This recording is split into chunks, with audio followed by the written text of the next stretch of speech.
My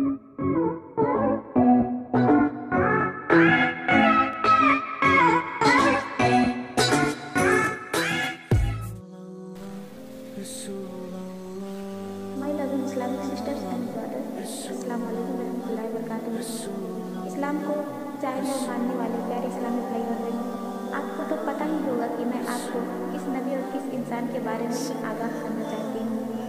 अगर आप भी गौर करें तो इंशाअल्लाह ताला आपको भी पता चल जाएगा दुनिया में आने वाले फर्स्ट नबी, पहला इंसान के बारे में।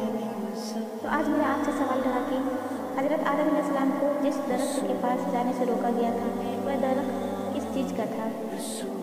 हज़रत आदम अलैहिस्सलाम की तौबा किस दिन कबूल हुई थी और जन्नत से किस दिन बाहर आना हुआ था?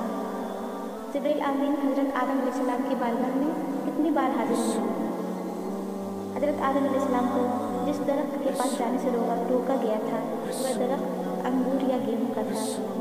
हज़रत आदम अलैहिस्सलाम की तौबा जुमा के दिन कबूल हुई थी और उसी दिन जन्नत से बाहर आना हुआ था और वह आशूरा यानी 10 मुहर्रम का दिन था। जिब्रील आमीन हज़रत आदम अलैहिस्सलाम की बारगाह में 12 मरतबा हाजिर हुए।